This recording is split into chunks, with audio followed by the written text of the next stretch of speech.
Blog Talk Radio. All you ever hear about in this country is our differences. That's all the media and the politicians are ever talking about, the things that separate us, things that make us different from one another.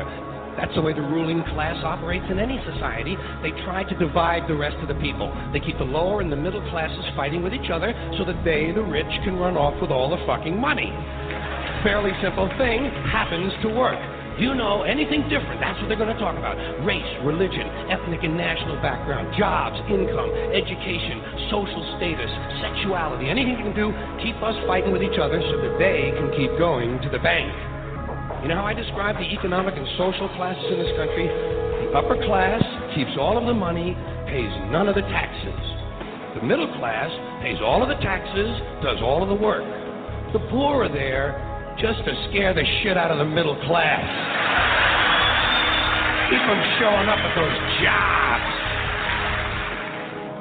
They're all the same. I'll show you politics in America. Here it is, right here. I think the puppet on the right shares my beliefs. I think the puppet on the left is more to my liking. Hey, wait a minute. There's one guy holding up both puppets. Shut up. Go back to bed, America. Your government is in control. I had this feeling, man, because you know there's a handful of people actually run everything. That's true. It's provable. It's not I'm not a conspiracy nut. It's provable. Handful, very small elite run and own these corporations, which include the mainstream media. I had this feeling who's ever elected president, like Clinton was, no matter what the promises you promise on the campaign trail, blah, blah, blah, when you win, you go into this smoky room with the 12 industrialist, capitalist scumfucks who got you in there, and you're in this smoky room, and this little film screen comes down, and a big guy in a cigar roll the film. And it's a shot of the Kennedy assassination from an angle you've never seen before. It looks suspiciously off the grassy knoll. And then the screen goes up, and the lights come up, and they go to the new president. Any questions? Just what my agenda is. First we bomb Baghdad. You got it.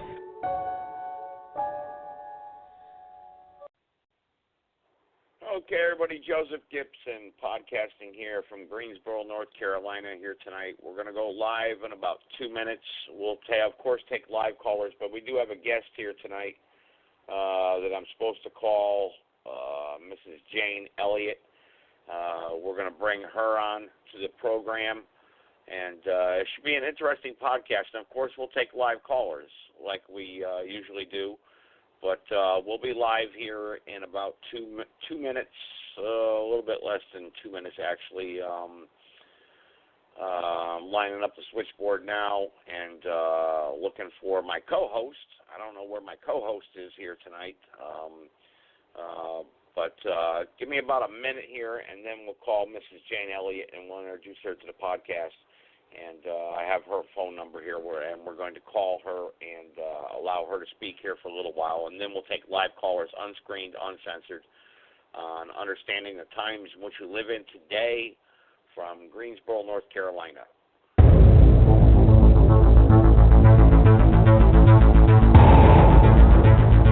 In the councils of government, we must guard against the acquisition of unwarranted influence, whether sought or unsought, by the military-industrial complex. In Dallas, Texas, 3 shots were fired at President Kennedy's motorcade in downtown Dallas. The first reports say that President Kennedy has been seriously wounded by this shooting. It is a big idea, a new world order. It was almost as if it were a planned implosion. It just pancaked. Either you were with us, or you were with the terrorists.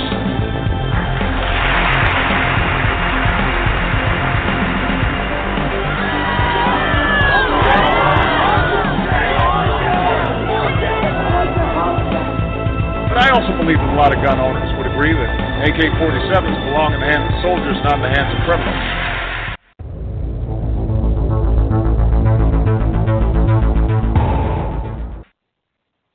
Okay, everybody. As I said, tonight here we're going to have a guest here. I have the guest number, and hopefully she'll answer. I don't see my co-host here on the call screen here. Maybe she's trying to get through. I don't know. But she did give me the number of Mrs. Jane Elliot. I'm going to type that in. We're supposed to call her, and she's going to come on to the podcast here, understanding the times in which we live in today, and I was kind of hoping my co-host would be here maybe to give an introduction of what this guest may want to say here, or what kind of platform we're going to bring forward here. But let me call her and see what happens. And if not, I'll try calling my co-host that I'm supposed to have here. I don't know where she is. I'm scrolling down the numbers here. Don't see her. But let me call Mrs. Jane Elliot here. She is scheduled to be on to this podcast here tonight, and we're 2 hours long. So this is live radio, live internet radio. So anything can happen, and then of course we'll take live callers like we always do, questions and comments and whatnot. And hopefully the trolls out there will not be trolling here tonight and attacking our podcast. But I don't censor callers, so we never know what we're going to get. So let me try calling Mrs. Elliot here. I have her phone number, so let me call and try to get her on. See what happens. If not, I'll call my co-host and maybe she can get a hold of her.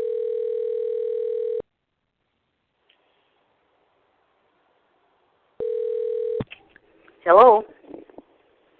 Hello, Mrs. Jane Elliot, please. This is Jane Elliot. Yes, how you doing? My name is Joseph Gibson. A friend of mine told me you would like to come on to the podcast here tonight, understanding the times in which you live in today. So therefore, I've got you on, and my co-host, I don't know where she is. I'm looking for her on my call. Does she run away often? She's running late, I guess. But okay. I wanted to bring you on the platform. You got a message to bring to the platform, so please introduce yourself and tell us about yourself and educate us here tonight. We are live. We got a bunch of people on the call screen, some people in the chat room listening on. Also, a lot of people listening via Twitter, Instagram, and Facebook. So the floor is yours, and please tell us about yourself and bring your message across to this platform here tonight. Well, I'm an old white woman, a former elementary school teacher who, on the day after Martin Luther King Jr. was killed, out of absolute desperation, I had no way to tell my all-white students in all-white Christian Riceville, Iowa, why Martin Luther King Jr. was out in the street. They had a pretty good life, my white kids did. Why would anybody complain? So I decided the night after he was killed, I decided that the next morning, when we learned the Sioux Indian prayer that says, "Oh, Great Spirit, keep me from ever judging a man until I've walked a mile in his moccasins," that not only would we learn the prayer, I would arrange to have it answered for them.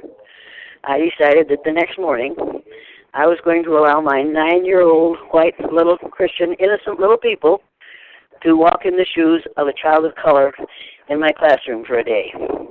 And I decided that I would do what Hitler did. I would pick out a group of people on the basis of the color of their eyes, which is what Hitler did, and killed thousands of people because they had brown eyes.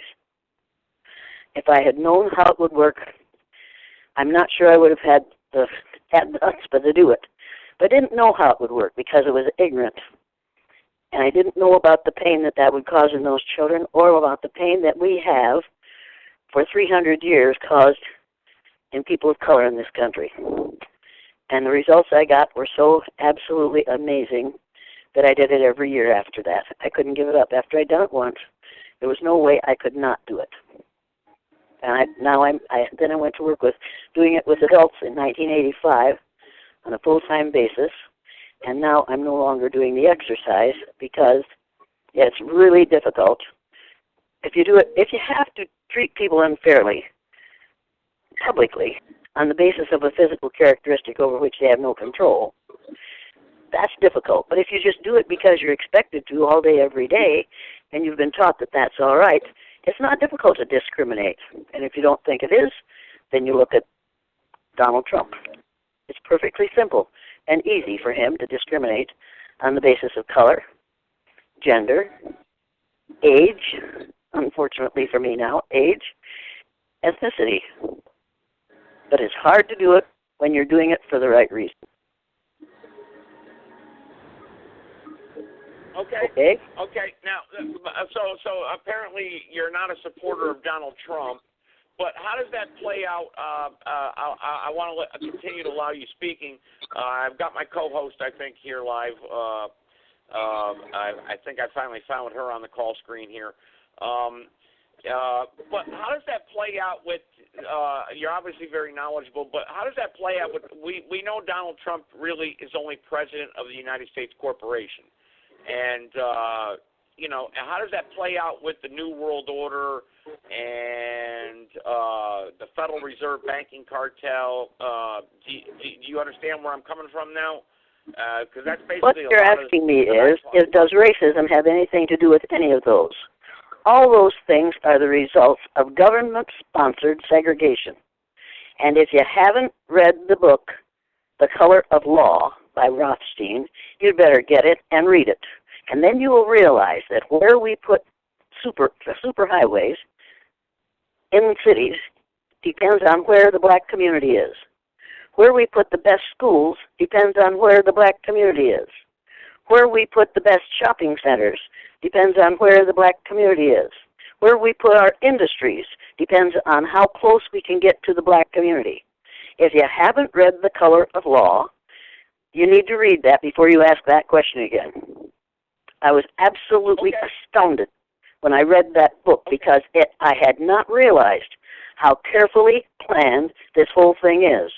When we talk about de facto segregation, we're lying. What we have is de jure segregation. And it is the result of a carefully calculated plan on the part of local governments, city governments, county governments, state governments, and the federal governments to keep people in their place. Read the book and then argue with me if you want. It'll be a very short argument. No, I don't want to argue with you. But you mentioned Donald Trump earlier, and you're bringing up very interesting points now. But so we know abortion, for instance. We know the liberals out there. The liberals support abortion. Wait a minute. Wait a minute. Wait a minute. In black communities. Wait a minute. I've got a cure for abortion. There's an absolute cure for abortion. And I present it to I'm on the radio right now, and I present it to every college group that I speak to. I say to those lovely young men and women, how many of you people are opposed to abortion? I'm opposed to abortion. If you're a female and you're opposed to abortion, don't have one. If you're a male and you're opposed to abortion, don't do anything to contribute to the need for one. And if you're a male and you really care and you want to keep on having happy times, then have a vasectomy. It only takes a few minutes in the doctor's office. It isn't very painful. And you then can first put your sperm cells in a sperm bank. Then have a vasectomy. Then, when you decide to have children and you really want to be a father, then go and get some of those sperm cells and have them implanted in a female, the one that you want to live with and that you want to be a parent with. Now, and when I say to those boys, I say, how many of you would vote to have that? They all raise their hand because they know that women are being held responsible for unwanted pregnancies and for abortions. You tell me the name of one woman living today who has gotten pregnant without the help of a male. I want to know her name, and I want to know how she did it. I agree with you all wholeheartedly on the point you just made. However, again, referring back to Donald Trump, obviously you're criticizing Donald Trump, and now I'm not arguing with you or debating with you. However, you have Kamala Harris, you have Joe Biden, and you have all these liberals out there saying it's a woman's right to choose, to kill a child. So aren't they just as guilty as Donald Trump? So that now we get to the Republican-Democrat field here, and we get and why are they doing that? Why are these liberals out there saying, or like for instance, these states out there that say, hey, it's okay to kill a baby after birth, and most of these states are controlled by in this House and the U.S. Senate, and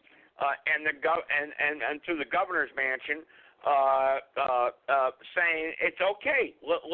It's okay to kill a child after birth.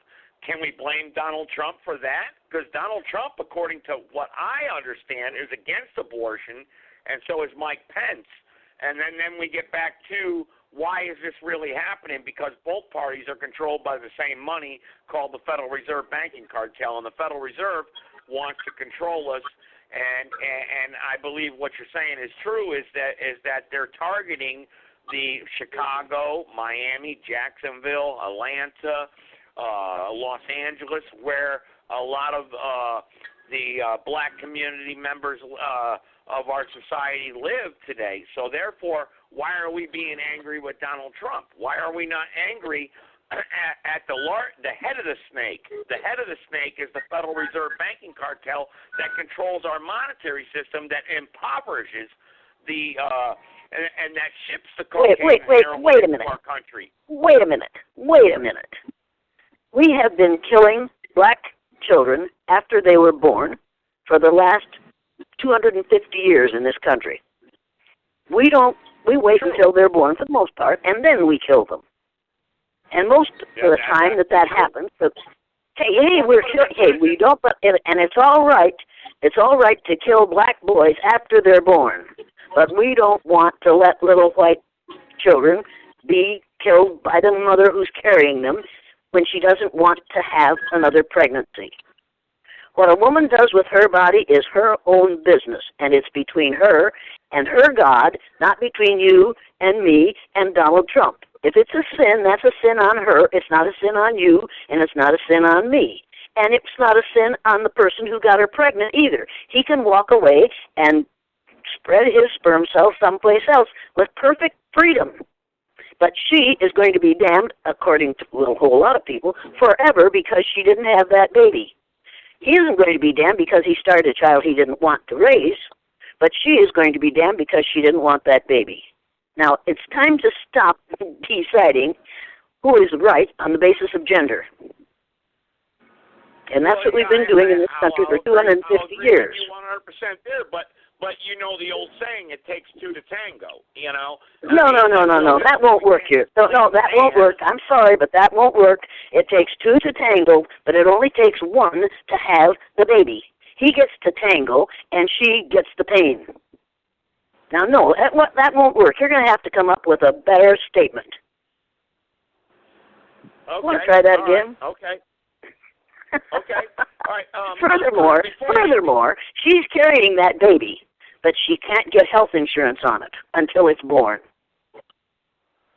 Well, actually, that's not true because they offer Medicaid to a lot of individuals that are poor and make like for instance, just in my state, North Carolina, if you are making less than $2,500 a month, you're entitled to Medicaid, and that unborn child is, and if the mother's carrying a child, she's entitled to Medicaid, and therefore everything's paid. But realistically, what I'm trying to say is, I'm trying to get to the bottom line here is, who's in charge of all this? Why is this all happening?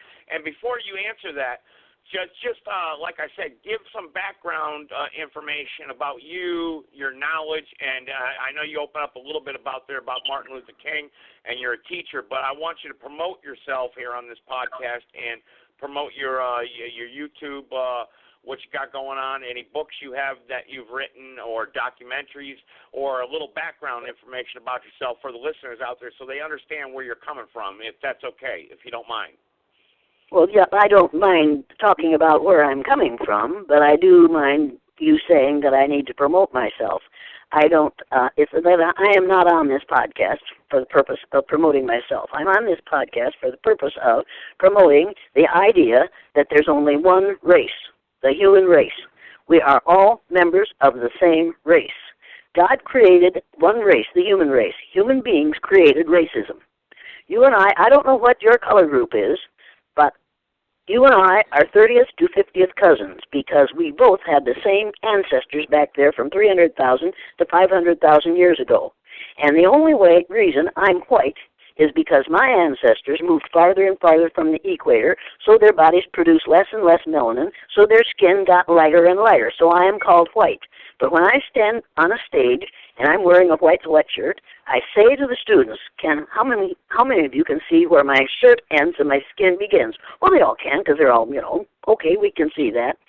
And I say, now what color is my shirt? White. Then what color is my skin? They can't think of a word for my skin because the word white is something we made up because it means purity, so we gave it to what the Native Americans called palefaces.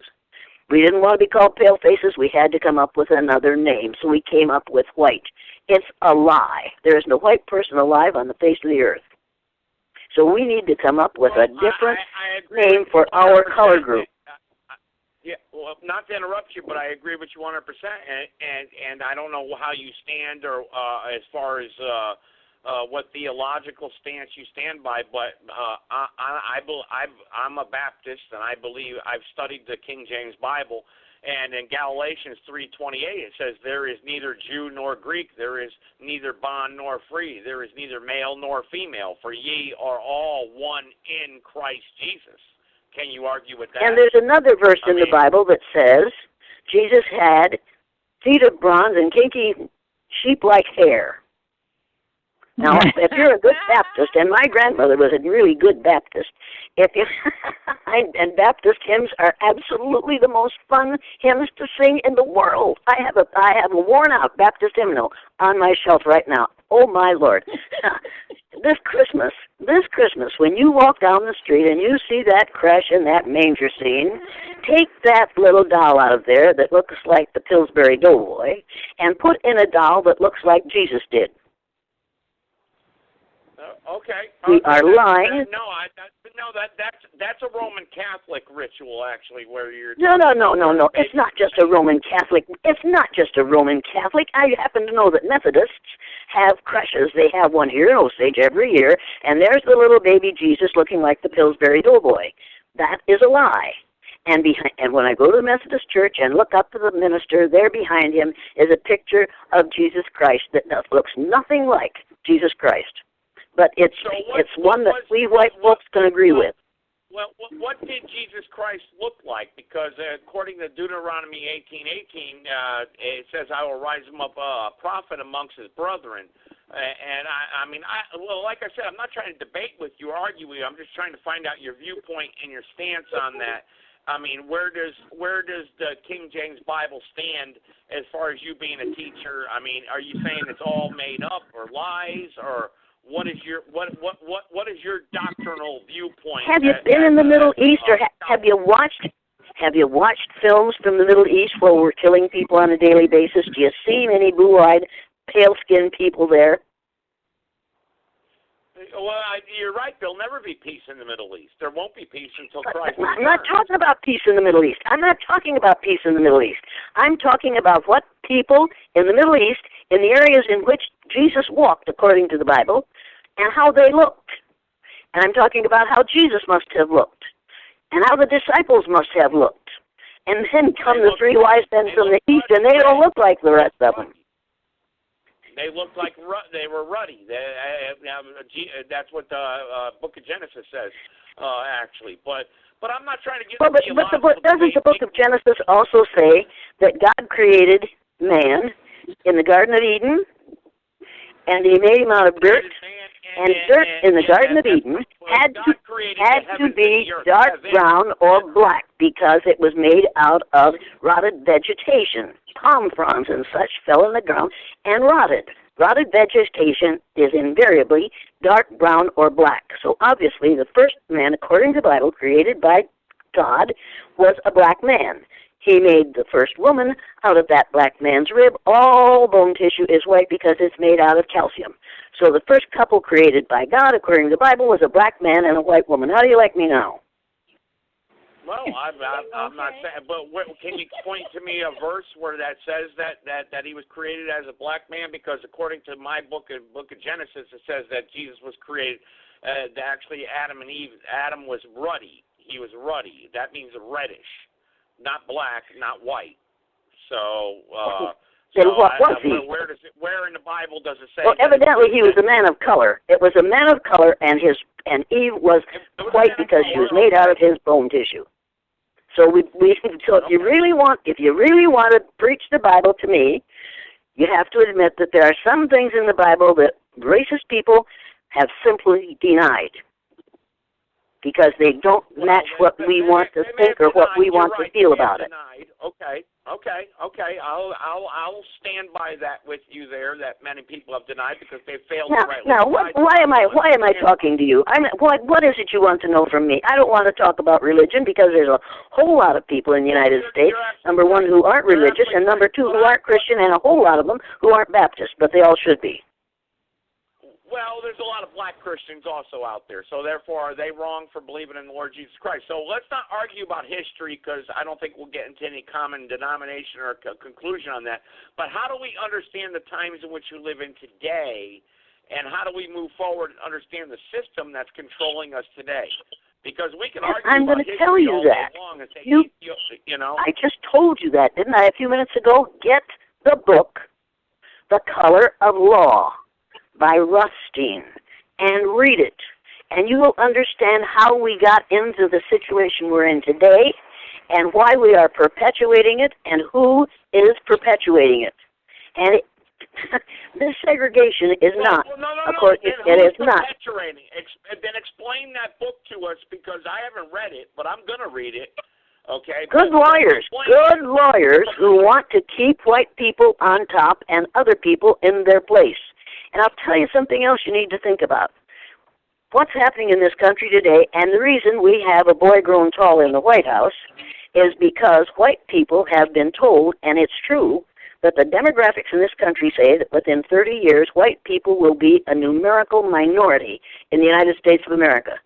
Now, if you haven't read the book, Ben Wattenberg's book, The Birth Dearth, which he wrote in 1987, don't read his later one, but find a copy of The Birth Dearth, written in 1987 by Ben Wattenberg. And he says in the first paragraph on the first page of that book, he says the main number one problem confronting the United States today is there aren't enough white babies being born in this country today.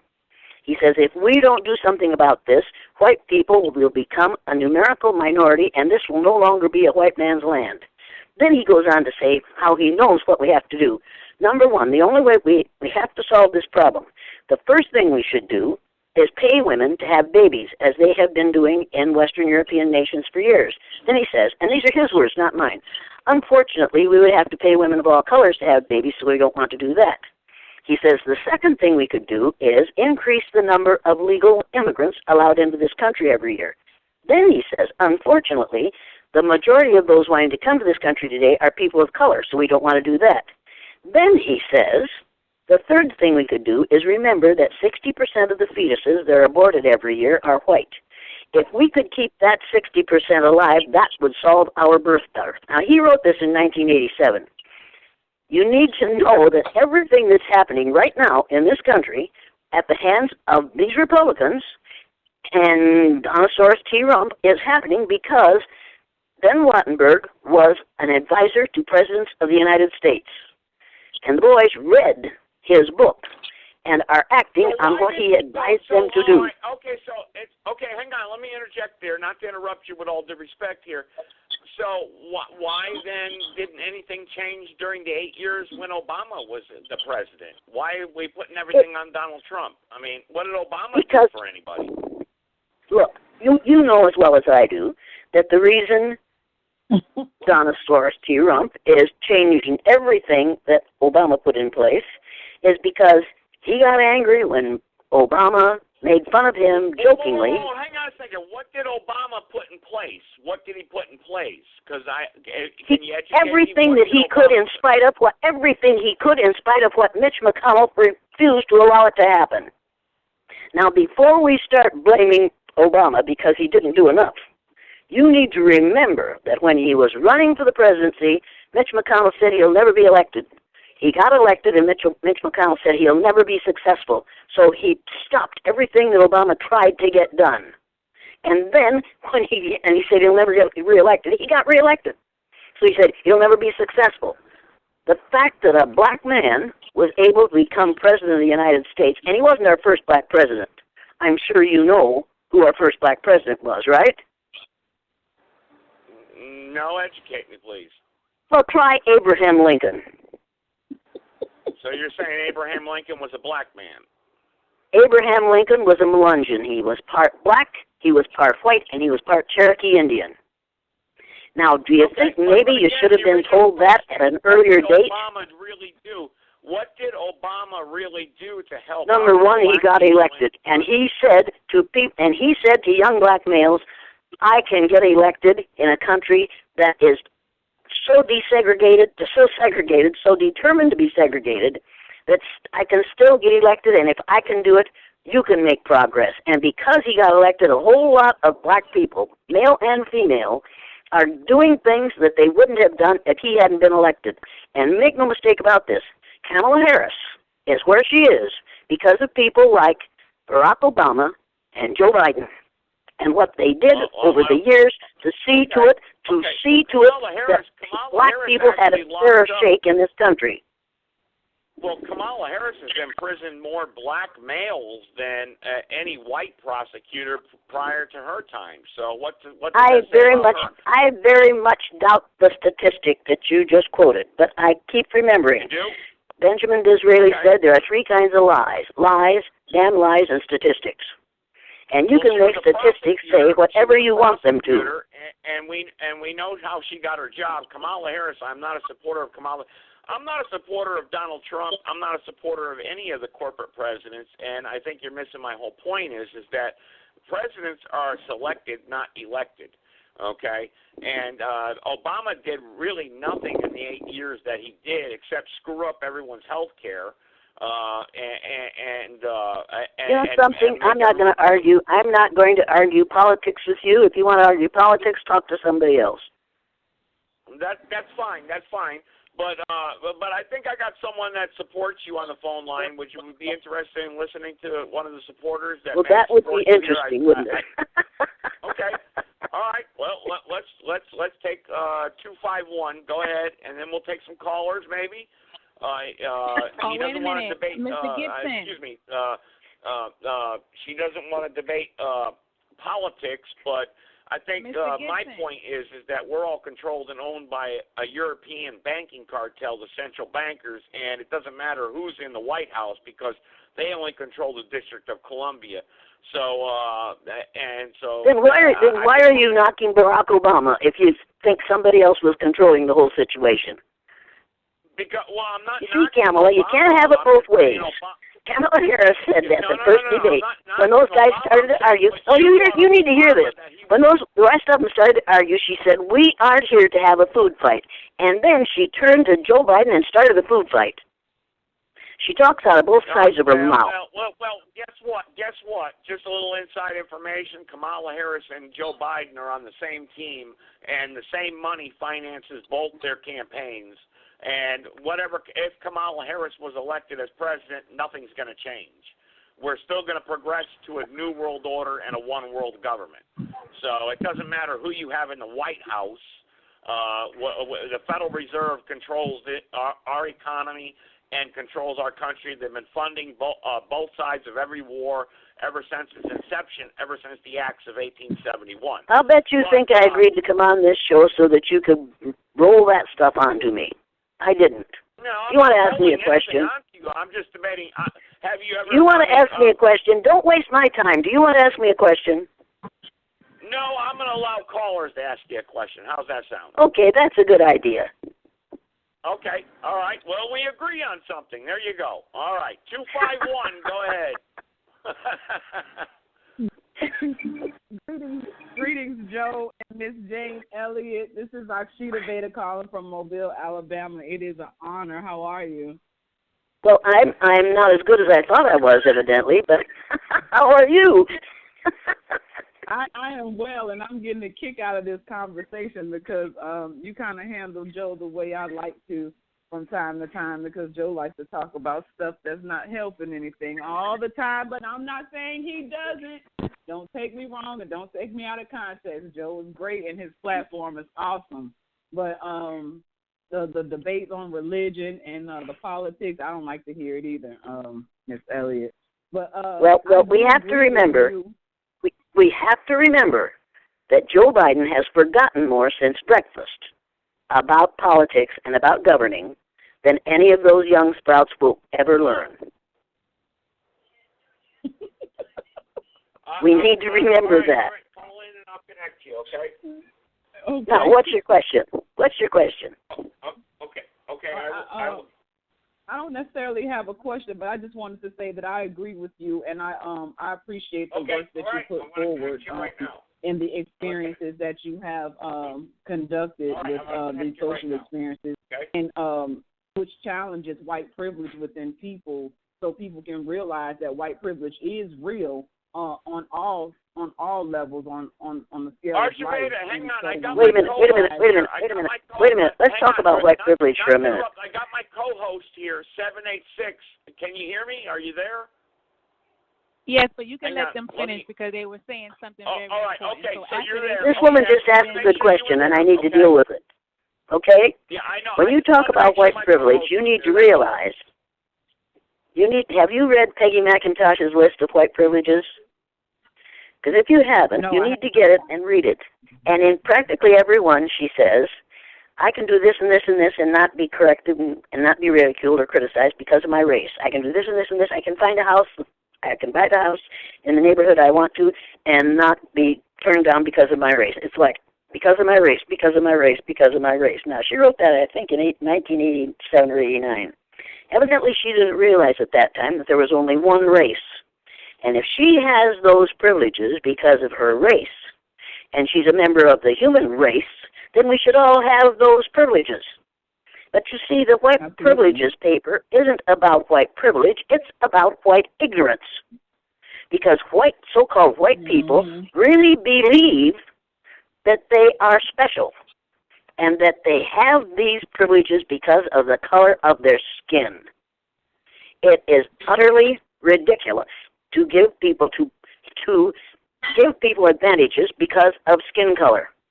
Now, what we're doing isn't stupid, because you can't fix stupid, but you can fix ignorance, and that list should be called white ignorance. When white people start to understand that we are all members of the same race, and we are all cousins, and we had better start treating one another fairly, then you won't have to worry about white privilege, and you won't have to worry about white ignorance. In this country, what we call education is really indoctrination. And it takes us from the age of 5 to the age of 18 to indoctrinate our students so that they are really good citizens of what we call America. Now, it's time for us to realize, you don't want to hear this, but you asked me to be on this show, so you need to hear this. We keep talking about America as if America consisted of the 48 contiguous states and Alaska and Hawaii and Puerto Rico, which Donald Trump didn't realize was one of our states. He thought that was a country of its own. You need to realize that every person who is a resident of anything from the farthest northern point of Canada to the most southern point of South America is an American. North American, South American, Central American. It's time for us to start talking about the United States instead of America. I didn't realize that until people came home from the Second World War, soldiers came home from the Second World War, and told us how when they said, well, I'm an American, somebody from Brazil said, so am I. Somebody from Chile said, so am I. And it was like, oh, my God. Yeah, it's time for us to start being so provincial and so ignorant and start using the language in a proper way and start describing people, if we're going to call them colors, in the proper way. If you haven't read the National Geographic magazine for April of 2018, everybody should call the National Geographic people and order a copy of that magazine. I'm going to order 10 tomorrow because I keep losing them. In that magazine, on the front of that magazine, are twin girls, one black and one white, what we call black and white.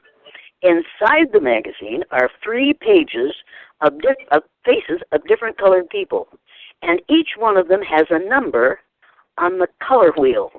You've got to take a look at that because it is absolutely amazing. It's my intention before I die to get people to be called a color on the color wheel, because there's no such thing as white. My husband wasn't white until he died here in the house.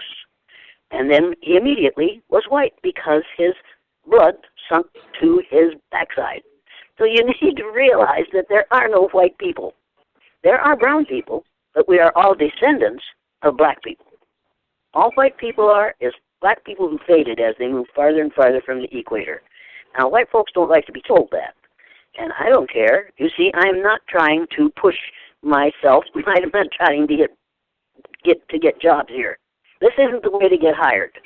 If I want to have a job, all I have to do is say the kinds of things that Peggy McIntosh says in her list of white privileges, and I, too, will work every day. I want to do that because it's dishonest. And it's absolutely, it's not fact. It is the most disgusting fiction that I have privileges because of my race. I'm a member of the human race. And I have privileges because of the ignorance of people who believe that skin color is an indicator of intelligence or worth as a human being. And it isn't. Do you have another question? Yes, I just not a question, but I did want to say, in reference to the color wheel, the fact that if we just look to Mother Nature and see the different colors that come together to make the beauty in which we see around us, it only makes sense for us as humans to be of different shades. If you look at the dirt, you'll see on the ground that the dirt is different shades and layers. And so in different areas, you may have a sandy look, a darker look, or, brown, tawny, whatever color, however you want to label that color. But the point of the matter is I do agree we are of one race, the human race. And once we get that and we really accept that, we can accept ourselves for who we are and to know that we are so much more than this body, and this body is only a vehicle for us to maneuver ourselves on this earthly plane. And so it's let me ask you a question. Has anybody ever said to you, and it's usually liberal, so-called white women who say it, I don't see color, I'm colorblind. Has anybody ever said that to you? Absolutely. I was trying to say things like that myself, so I'm guilty of that because I didn't. The next time you are inclined to, the next time somebody says that to you, I'm colorblind, you need to say to that person, I knew that before you told me, because if you weren't colorblind, you wouldn't wear that shirt with those pants. Right. They'll immediately get upset and say, you know what I mean, and then you'll say, I know exactly what you mean. You're upset by my skin color. You think it's a discoloration. I've actually challenged people in the same manner and with the same type of analogy. And the conversation will not go that far because people want to be right in their wrong thinking. So they'll walk away. Allow people to be where they are. Yeah, they will. Oh, I don't see. That's the difference between us. I don't allow people to be where they are. If they make a racist statement to me, they better be able to defend it. And they can't, because racism is indefensible. Racism is the mark of an ignorant person. I agree. Yeah. Well, so if we change education in this country, everybody would have known that Abraham Lincoln was our first black president, right? That's an important fact. It is. Okay. All right. Well, I have my co-host here on the line here, and she's wanted me to connect her, so she's here also. So go ahead. I got you live, so go ahead. Okay. Miss Jane Elliot, it's such an honor to have you on the show tonight, and thank you for bringing your knowledge, your wisdom, and your understanding. Your type of mindset is most definitely needed for both sides of the race, black and white.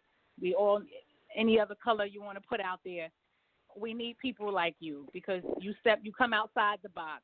You bring things to the table that most people don't want to bring to the table. You say things whether it's going to hurt their feelings or not. You come in with the truth, and I have to give you the utmost respect for that. No, you don't need more people like me. What you need is people who, in one way, are like me. My heroes are black women because they have been putting up with this nonsense in this country for over 250 years. And they keep on keeping on, and we are unable to keep them down. Exactly. They keep on raising, for the most part, good kids, knowing what ugly things are going to happen to them, and they keep on sending them out in the morning in pretty good shape and bringing them back in the evening having been battered and beaten by a racist education system, by a racist society. And they take them back in, and they put them back together, and then they pray, and they send them out the next day. And I don't know how you can keep from being angry. And somehow you manage to channel your anger into proper ways, and I don't. I am furious that 51 years after I did that exercise, I am still being asked really ignorant questions about racism, as if we were born racist. Now, if anybody listening to this, if there's still anybody listening, get the play. What's the name of the play? Anyway, the last song in the play is you have to be taught to be afraid of people whose eyes are differently made, of people whose skins of a different shade. You have to be carefully taught. You have to be taught before it's too late to hate all the people your relatives hate. Before you are 6 or 7 or 8, you have to be carefully taught. And that's what we do in this country. We carefully teach people prenatally to dislike those who are different from themselves. And psychologists are now saying, well, that's part of our genetic makeup. No, it's what we are taught, and we need to be taught a different lesson. We need to turn this thing upside down and start telling the truth. All right, I've got 336 that's been waiting a long time, and then I got Mandelicon on the line also. So let's give respect. Mr. Gibson, hold on. Because the being is having a dialogue here, and you're trying to go on to the switchboard. It's no rush. Just hold on. I'm going to ask her a question about the exercise she did in England when the white student started crying and stormed out the class. And I really didn't see anything you said that would make her get upset. You was just going at her with facts. So what was happening to her? What process was she going through for her to break down like she did? Because she had never been treated that way. And her whole life she had been led to believe that she was okay. If you haven't read the book, I'm Okay, You're Okay, you get it and read it, because white people think I'm okay, and you'll be okay when you're as much like me as you can possibly be. Nobody had ever challenged the rightness of whiteness for her, and she couldn't take it. She couldn't take, for an hour and a half, what black people take pre-birth and until they die. And there are still communities in this country where if your body is black, you can't be buried in the local cemetery because white folks don't know what you're going to do when you get down there. She was facing reality for the first time in her life, and she didn't like it. She wasn't used to that. She was a nice blue-eyed white girl in college and didn't think that she had ever made the mistakes that I was talking about. People say to me, how could you do that to those poor little third graders, those poor little 9-year-olds? And I say, you think that's tough? Yes, that's a horrible thing. You've probably damaged them for life. And I say, then explain to me what it is in the black and the brown and the yellow child that they are able to put up with worse than that 24/7, and they're expected to keep on in spite of it. Explain that to me. Oh, I know. A second grader yeah, you know, and I know. Don't like black people. A second grader told me he don't like black people, and the school counselor said he don't know what he's saying. I said, yes, he do. He know exactly what he's saying. Several of them said they didn't like black people, and this was during Black History Month. Well, when a white person... Jane. I'm sorry, what did you say? I said this was during Black History Month, and several second graders said they don't like black people. Any teacher that lets a kid say that in a classroom is indeed a teacher. But she isn't an educator. I'm an educator. The word educator comes from the root deuce, which means lead. Can I ask a question? What if a student said, "I don't like black people"? I don't like white people. A black child said that. Would you treat them the same exact way? Is that not an educator? The difference also? There's a difference. The difference is they're speaking from experience. Because it's not a tick for tack thing. It's not a tick for tack here. This is reality. No, I'm just asking a different scenario. Because there are people out there that hate white people, obviously. And why wouldn't they? We hear it on this show. You know why? Why wouldn't they? Why wouldn't a black child who has seen, you aren't listening. You are running your mouth instead of listening. You don't know the listening skills. Good listeners have quiet hands, feet, and mouths. I'm asking a question. How would you handle that as an educator? What would you do? She's answering it. If a child said that in my classroom, I hate white people, I would have to say to him, let's talk about what has happened to you that makes you feel that way. Let's talk about whether you have a good reason for feeling that way. Let's talk about your history with people of other color groups. Let's talk about that. And if he can come up with, and I'm sure he can if he's a black child, I'm sure he can come up with lots of reasons that he doesn't like white folks. But most white folks, particularly in small towns all over the United States and in neighborhoods in big cities all over the United States, white children are very seldom in the presence of black children. They haven't had ugly experiences. The vast number of those who live in small towns in this country, most of them have never been in the presence of a person of any other color group, because that's the reason their parents are in that small town. Mm-hmm. We are living with ignorance. Thank you. And that woman, the person who puts up with that, is not an educator. Let me finish this. And the word educator comes from the root deuce, which means lead, the prefix e, which means out, the suffix ate, which means the act of, and the suffix or, which means one who does. An educator is one who is engaged in the act of leading people out of ignorance. And you can't do that if you're allowing statements like that to be made in your presence, or if you haven't created an atmosphere in your classroom where you will not allow that kind of statement to be made.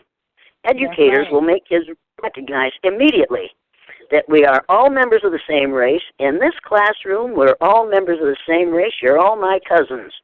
And I'm going to treat every one of you as fairly as I possibly can. And it is not, my treatment of you is not going to be blamed or based on my ignorance about your skin color or about the size, the shape, or the situation of your skin. I'm not going to treat my boys as though they're superior, and I'm not going to treat my girls as though they are inferior. I'm going to treat them fairly so that they can learn to treat other people fairly. That's what education ought to be doing. But instead, we are indoctrinating people to the myth of white male superiority. And I think we have someone now, the leader of this country, who is proving, without a doubt, that some white males are not superior. That's not the proof we want for our president to present to our students. He's the leader of this country, actually. You see, you're missing my whole point. He's not the leader of this country. He's the leader of the District of Columbia. Okay? He's not. Well, and we're going to change that right now. Right now, somebody is saying we're going to change that to a state instead of the District of Columbia. I think that's a great idea. Well, I'm glad you agree with me there. Yeah, but we don't, because all individual. I don't agree with you. I don't agree with you at all. He is there because ignorant white people put him there. He is there because people with money want him to be where he is. I speak to a lot of black people in my community also that did vote for Donald Trump, so we just can't say white people put him there. That's a blanket statement, and that's a false. All right, let's say ignorant people. Let's just say ignorant people. Ignorant people of any color group. She said anybody who would vote for Donald Trump was ignorant. That's what she said. It remains so. White people.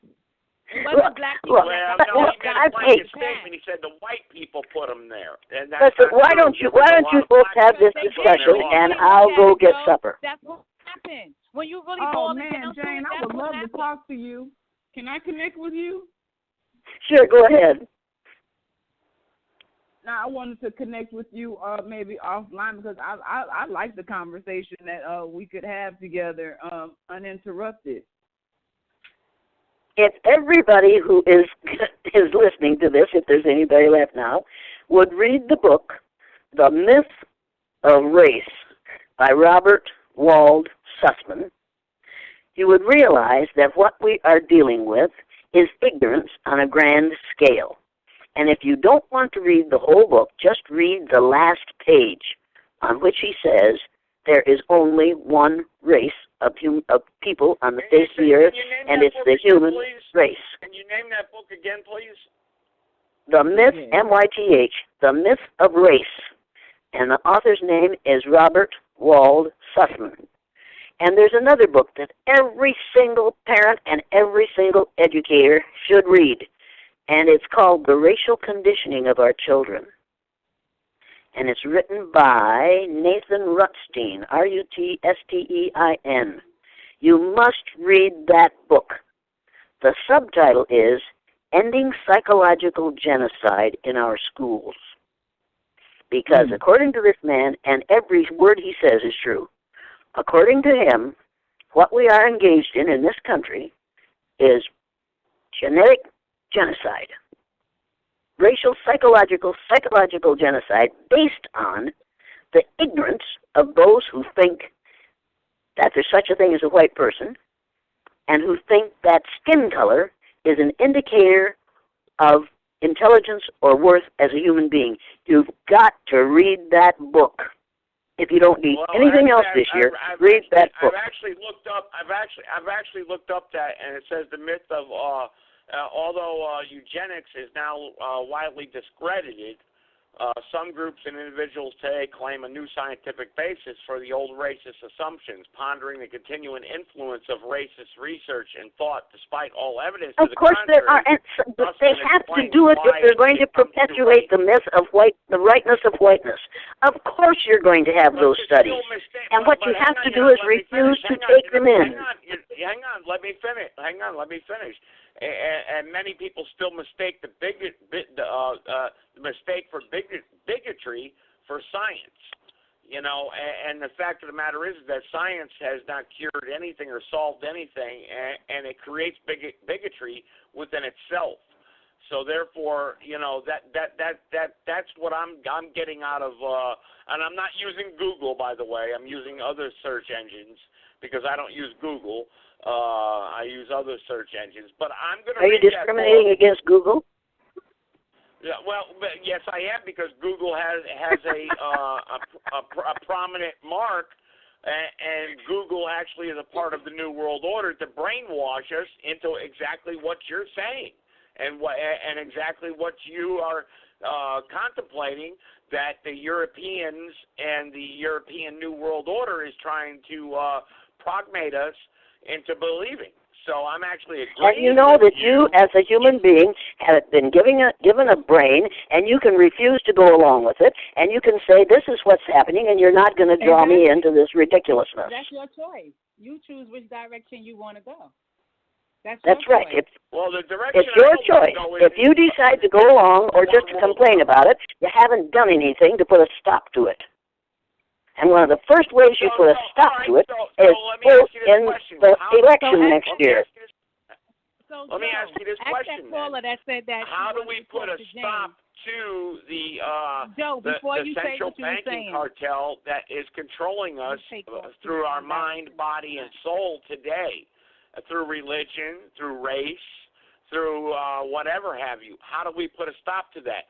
Just by, you refuse to take it in. You refuse to agree with it. Hey, I could get, oh, good Lord. It'll be 52 years pretty soon since I did the blue-eyed, brown-eyed exercise. If I had been like the teachers in that school, instead of an educator, I would have done what they did that day. One of them said to me, after I told them what was happening in my classroom, I went down to the teacher's lounge at noon to get some help because I was seeing things that were just terrifying me. I was learning things about me and about my students and about my country that I didn't want to know. I went down to the teacher's lounge and I described what was happening. And one of those teachers, one of the third grade teachers, said, I don't know how you have time for all that extra stuff.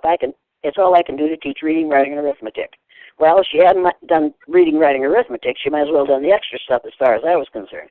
The other one, who was over 60 years old, had been molding young minds for over 30 years, said on the day after Martin Luther King Jr. was killed, I don't know why you're doing that. I thought it was about time somebody shot that son of a bitch.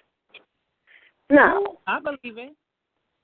I could have gone along. Hang on, I just want to let everyone know your calls will be answered. We got a lot of people on the switchboard. Yeah, So go to the next to my co-host, I just Look, want to let you know that we got a lot of people on the switchboard. So, listen a minute. I could have just agreed to go along to get along. What we have to do in this country today is not worry about the 3 hours of reading, writing, and arithmetic. These kids can learn them off a computer. We need to start teaching about rights, respect, and responsibility. Those are the 3 R's that we have got to teach students. Rights, your rights, his rights, and don't mess with it.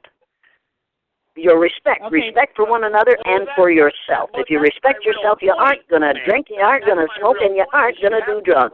Responsibility. You have to be held responsible for what you do. And if you're watching television today, you're watching a man who is one of Mr. Trump's cabinet members deny his responsibility for what he did 20 years ago. Because we don't teach rights, respect, and responsibility in this country, okay? Harris in there, or Joe Biden, or whatever. So what happens then? Because I reverted back to Obama. Nothing happened when he was president for 8 years, and that's my point. They're not going to control. Excuse me, Joe. Let's go to the next caller. Hang on. Let's take some other callers that have been waiting a while. They've been waiting a long time. Can I say something about the 3 R's, though, first, please? Okay, I want to say something. Yeah, but we have other people on the switchboard that need to call in, too. Okay, because it's very important to how I train my 2 children at home. I took my children out of school in 2017, and I struggled with the curriculum with them because I didn't understand a strict curriculum. And I started watching my children, and I started realizing that children will teach themselves, just as Ms. James just said. And the things that we need to be teaching them are the rights and respect and responsibility to themselves and to others. Excuse me. That's right, and that's what we should be doing in the school. I've got a caller that's been waiting and for that's why we need to take our children. That's why we need to take control of the education of our children. It's hard to shut this man up, isn't it? Very important. Yeah. We're going to take that microphone away from him. I know everyone's got a lot to say. But we've got, time permitting. And trust me, if they're trolls, I'll mute them right away. I promise. Okay. Okay. So go to the next because we do get a lot of trolls. So, but we got a lot of people that have been waiting. I do recognize some numbers here that have something else to say, and they deserve to have a voice on this podcast because that's what it's all about. And we have a guest here tonight. Time them in. Time them in, please. Mrs. Jane Elliot. All right. So let's bring 336 on, and if you're going to talk dumb, I'm going to mute you right away. Because we're not going to allow that here tonight. We're trying to have a very important discussion. So 336, go ahead.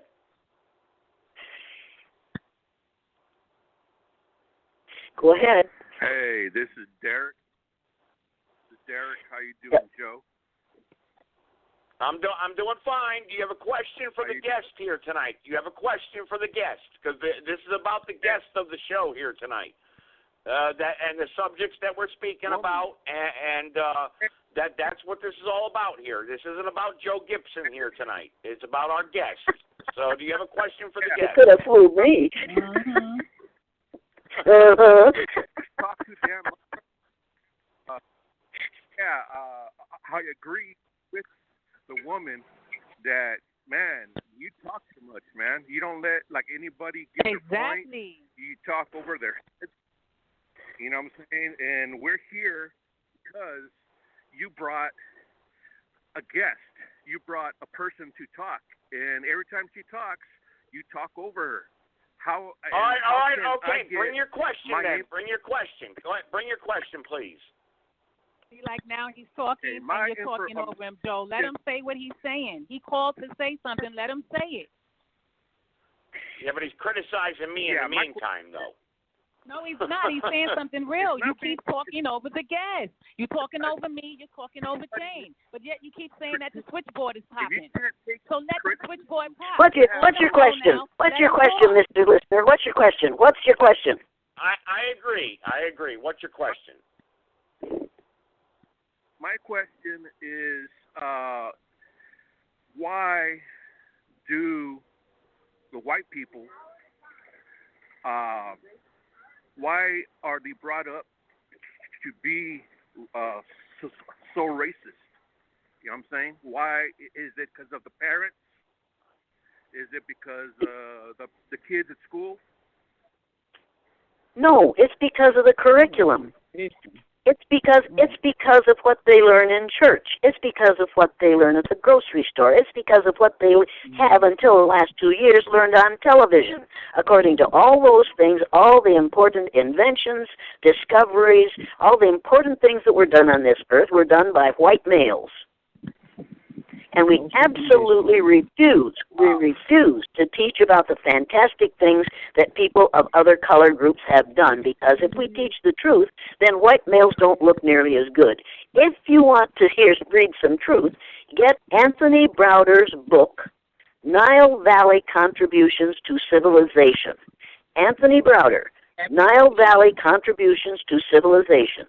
The Nile Valley is in Egypt. Egypt is in Africa.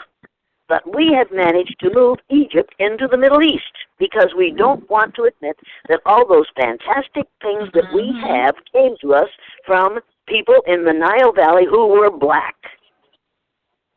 There are things we don't dare teach because it will destroy the myth of the rightness of whiteness. And if you have a child who isn't a racist, if you want him to become a racist, put him down in front of a television set for half an hour, and do that every day, and at the end of a week you will have a racist in your house. And he will know exactly how white males are allowed to behave and how other group members are expected to behave in reaction to his behavior. Wow. Yeah, that's right. That is so true. That's so true. And turn off the television, and take those little cell phones out of your kids' hands, hand them a book, and say to them, you are going to read, you're going to have half an hour of silent reading every day for the rest of the time that you're in my house. You're going to read half an hour the first week, and next week you're going to go up to 35 minutes, and then 40 minutes, and at the end of this month you're going to be reading an hour a day, and you're going to consume all these books on this shelf. And you are not going to be allowed to go out and play until you've read a book. When I was teaching third grade, I told my kids at the beginning of the 9 weeks program, if you haven't read 3 books all by yourself, by the end of the 9 weeks program, you'll get an F. Period. Because you haven't completed the program. We've got to get kids reading. We've got to teach them to read, and then we've got to provide them with books that tell the truth. And there are thousands of those books out there. But we are not, now we are in a situation which Marshall McLuhan said we would be in when he first wrote the book about the dangers of television. We have now reached the point where we are in an ignorant society because we are now sitting around. You go out for dinner, and there's a family of 5 people at the next table. Each one of them has a cell phone, and they're playing games on their cell phone. They aren't having dinner together. They're playing cell phone games. We need to get kids back to reading and talking and discussing and having their parents have intelligent discussions about what's going on in the world. Well, but they depend on... Actually, I'll agree with you that. I've said that many times on this show. You'll see a family sitting there at the dinner table, and instead of talking to each other, they're staring at their dumb phones, you know? They don't know how to discuss anymore. They don't know how to visit. Now, what's the next question? All righty. Next caller. Next caller. All right. Let's see here. Who's been waiting the longest here? Well, I thought MandelaCon was. Let's go to 917. And look, my finger is on the mute button very quickly. All right. So 917. Go ahead. Yeah. Can you hear me? Yes. Yes, I can hear you. Well, it's a pleasure to talk to all of you, and I'm actually amused at the callers and how they're trying to get Joe Gibson to let them talk and whatnot. But I agree with a lot of points you guys are hitting on. A lot of these things are right on point. I don't agree 100%. I want to say maybe 95% I agree with, but my grandparents, one of them was a accepting individual, and the other one was a extreme racist. Okay, and if I underwent or grew up around both sides or both, I saw both lifestyles, if you will, both points of views, and my grandpa that was more of a racist. He said, you should only marry your own kind, stick with your own kind. These people are this, these people are that, and so on and so on. The typical, slander of other races. And but my other grandfather that was accepting, he would say, come here. At the end of the day, black, white, red, yellow, brown, it doesn't matter. It's all pink in the middle. That's what counts, right? The paint taco is what it's all about. So, he was right. At the end of the day, we all bleed red, and we all love pussy. It's all about pussy, and I don't care. All right. Hang on. All right. No, we're not going to go there. Sorry, Jay. No. You're not going to talk out like that. We're trying to have a conversation here. You made some good points there, and then you start talking stupid. Why are you discriminating about the way I talk? All right. Well, Jane, you're the guest of this show. Should I mute this caller, or should I allow this caller to continue? No, I need to know what his question is. What's your question? Okay. Tupac once said that the blacker the berry, the sweeter the juice. And do you guys agree with that? Is that your question? Yeah. You see, I don't happen to think that skin color is an indication of being sweeter or less sweet. I think that what's inside a person's head is more important than what's inside what color his skin is.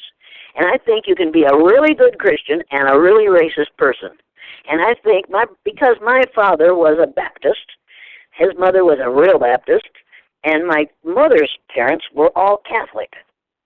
We had the Civil War in our house 24/7.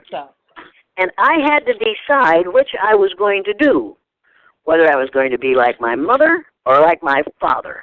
And obviously, I became like my father, because he said, a man is judged by the company he keeps, and the best of companies, none too good. And he was right. He was absolutely right. And he said, what you do with your life is up to you. And he said, don't let somebody else define you. You define yourself. You know how good or how bad you are. If you're bad, change it. But don't let somebody else define you. And he was right. And that man was a good Baptist. He said, I don't have to go to church. I can pray out there behind that horse out in the field. And he could, and he did. And that, I never saw that man cry until after that went. I never saw him cry after my 3-year-old sister died, and she was his favorite child. There were 7 of us, and she was his favorite, and she died. I never saw him cry after that until he watched the film of my children, my 3rd graders, going through the blue-eyed, brown-eyed exercise. I showed it to him, the one that the CBC company made in my classroom, and they sent me a copy of it, and I showed it to my mother and my father. And the 3 of us were sitting there, and he watched that film, and he was probably 58 or 59 years old at the time. And when he got up, he took his red handkerchief out of the back pocket of his bib overalls. He stood up, he wiped his eyes, he blew his nose, and he said, I wish somebody had taught me that when I was 9 years old. That man learned by watching that tape of those little 9-year-old white kids going through a few minutes of what a black child goes through every day. And after that day, you could not tell a black joke around my father. because he would give you that look and he'd say, do you realize what you're saying? And then they'd shut up. My brothers would shut up. And they're both civil engineers and knew more than my father, who only graduated from high school. But he knew about how to be a human being. And one of the ways he decided to be a human being is not to judge a book by its cover. And that's what he taught us after that film. He's an honorable all right, man. okay, all right. Let's get to another caller here, Jane, if you don't mind. Mandela Khan, he's basically he's kind of like a co-host on this show. He comes on a lot. Press the number 1, folks, if you want to come on. And like I said, my finger is on the mute button quick if you're going to talk silly or criticize the guest here tonight. But if you have a question for the guest or you want to make a comment on what the guest has spoken about here tonight, then by all means, you're more than welcome to. So, Mandela Khan, you are live now. Go ahead, my friend Mandela Khan. Roar, roar, roar. What a great time to be alive on this historical documented communication going all over the planet from Maine to Florida, Washington State to California, from the UK to the University of Kentucky, from the Congo to the Bongo. It's time for us to do this, and this special testimony will prove it. I don't have a question for the outstanding guest, but watch this now after 3 years. On behalf of the Ethiopian matriarchs, Total Recall, and Class Action 567, the one and only chosen son of Mother Goddess deputizes Jane Elliot as the one of the chosen daughters of the matriarchs, not a chosen daughter. But don't do that. Do not do that. Do not put me in that position. I get enough threats against my life as it is. Okay. I would just as soon be an ordinary little old woman from Riceville, Iowa, who was raised on a farm and knows what barn dirt looks like, and I would just as soon be that. I am not going to be, I refuse to be held up as a model. What I am is a simple person who wants not to be quite so simple. Okay, well, and then I think you need to realize that a man said, what was his name? Doesn't matter. Said, no power on earth can stop a man with a dream or an idea whose time has come. Okay. Martin Luther King Jr. had a dream, and we killed him to stop it, but it is more alive now than it was when he was. And the idea of one race, the human race, is an idea whose time has come, and no power on earth is going to be able to stop it, because people are going to realize that they're going to look around and see that every person that they meet on the street, every person that they hear behind them or in the car or on the bus, they are all their cousins. They are all members of the same race. There are 2,500 different skin colors on the earth, and if you can think of 2,500 different names for races, you've got too much time on your hands. And you'd better find something worthwhile to do. Well, let me do this, because I don't want you to get defensive or to act like it's you on an island by yourself with a bullseye on your back. You've already put enough testimony, and those who have heard me, and the reason why you're there is because of the matriarch. And this has nothing to do with you personally, but because I can prove what I'm saying on your testimony after 3 years that's never been done. Never been done has a woman, no matter what color, said that she don't agree with Joe Gibson and put him in his place in a proper manner and get forth her platform. Secondly, now stop it, I'll take that. I'll go down in history as having put Joe Gibson in his place. Thank you very much. Hold on now. Did you hear that, Joe? Secondly, I'm listening to it. I'm listening.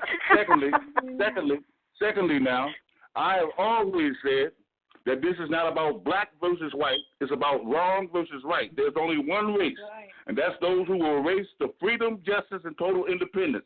Everyone must become like Ray Charles, Stevie Wonder, Helen Keller, and Jose Feliciano, and reach one. Everyone come together. Now, here's where you're so important, because I'm not talking about because you're a white woman, because this is the illegal alien European invader immigrants who set up kill or be killed under the Masonic order of the patriarch, and because of you speaking truth to power on behalf of the mothers and grandmothers and great-grandmothers who may have interacted with Joe Gibson, but you are the only woman who kicked his ass and gave him an African ass whipping because you told the world that it wasn't until you got to the ideology of the African woman and family and child to where you finally opened up your eyes and came into consciousness to where now your third eye is speaking truth to power. So you're not alone.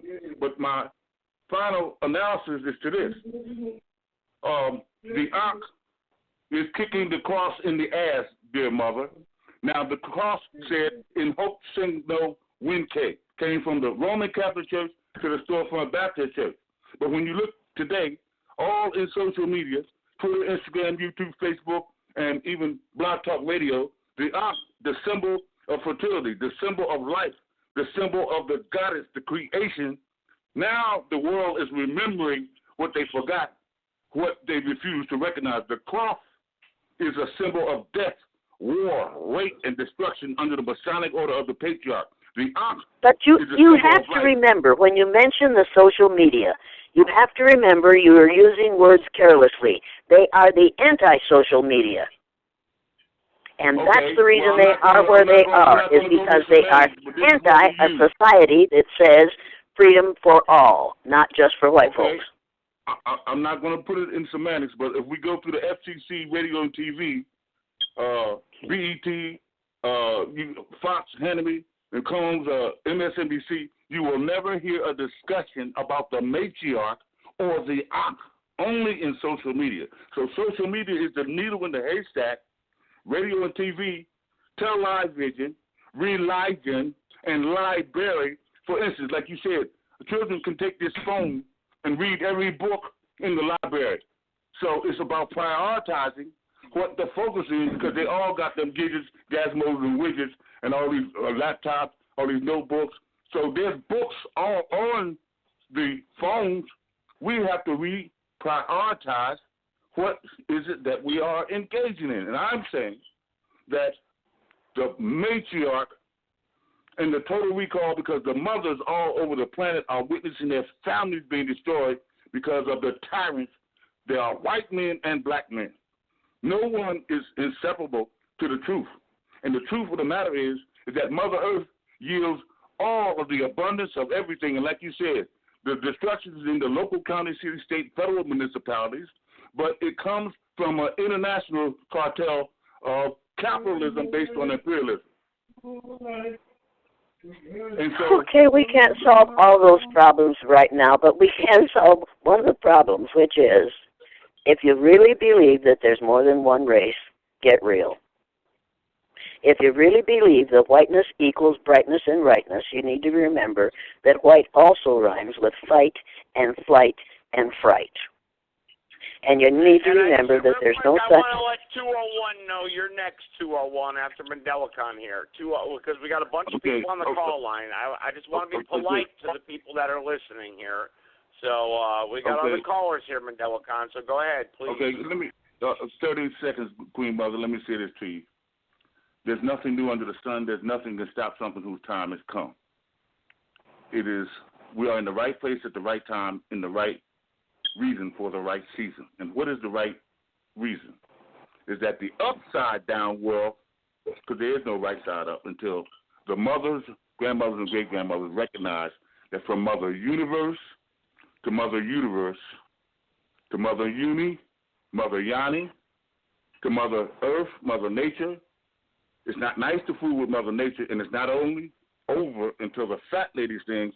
Mother Africa is the lifeline of the whole planet. North, South, and Central America is Ethiopia, and there is no Middle East. North and South Africa and the so-called Arab world and Southeast Asia is Ethiopia, the missing link in history. And now we're helping people. Now let me respond to that. Let me not respond to that. People, I could start to sing, and if the fat lady sings, it's going to be all over, right?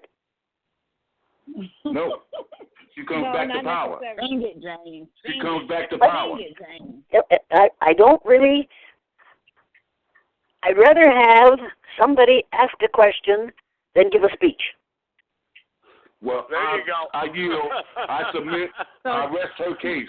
The matriarch in Ethiopia will rule the world, as it says in those books of the dead.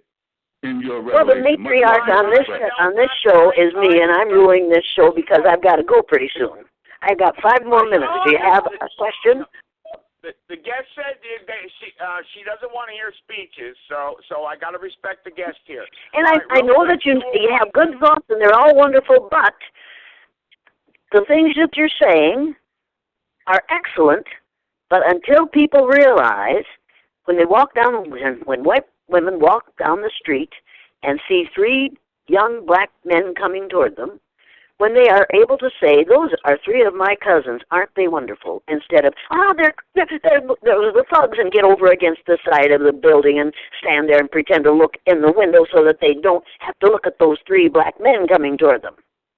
When we have accomplished that, then we can deal with matriarch and patriarch and all the rest of it, but we've got to accomplish that first. That's the only place we don't agree. All right, because you said you got to go. I hope you can stay here because I want to give you some closing thoughts. But let's take a couple other callers. I got 201 and an anonymous caller. So 201, go ahead, real quick. Go ahead. Yeah, real quick. I just want to make a comment, and I have a quick question. The first comment is melanated people, Nubian people, black people. We are the people of the heart. We are the people of nature.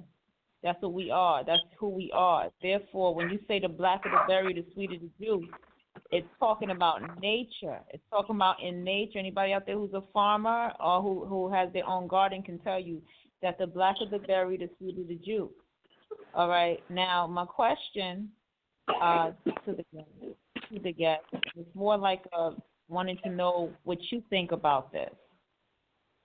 From everything you spoke about today, why do you think that the Kardashians was put on a stage? When I say the stage, meaning, I see everybody as actors and performers, the Shakespeare quote, But why do you think that the Kardashians was put out there to continue to, I don't want to say mockery, that's not the word, this emulation of black culture and renaming it? Just real quick. I'm on radio. Hold on. What was your question? Pretty much. Anyone with background noise, please. Background noise. Anyone with background noise, you're interrupting the callers. What I'm asking you is, why do you feel that the Kardashians were put on the stage for everyone? Cornrolling their hair and then calling it boxer braids. I don't care about this stuff. I'm just asking. Or doing different things like coloring their hair. And it's a style now when you have black women out here afraid to wear their hair that way because it would be called ghetto. So we have all of these different things that the Kardashians were doing to, to copy the black woman and put it out there. But let me add something else too. Please let me add this. It's been going on with white women when they were wearing that red lipstick. Remember, white women was wearing the red lipstick. That was to make their lips look bigger. And white women with the extra hairspray to make their hair stick up because black women out here naturally did that until we. And why do white women sit out? Why do white women sit out in the sun and risk a horrible suntan in order to get a color that they aren't? Exactly. And why do they lie under those tanning beds? When it can contribute to melanoma, which is a cancer, why do they do that if they have been taught all their lives that what is beautiful is whiteness? Because in our heart of hearts, we know what we came from, and we know what real beauty is, and we know that there's a whole bunch of women of color out there that know more, and that see more, and that are more than some of us will ever be. And the reason we'll never be what we could be is because we are told from birth that we're all right just because we're white. We don't have to try. We're all automatically okay because we're born white. And it makes me angry. Let me tell you one more thing. I did a program at a university not too long ago, and it was all administrators and department heads.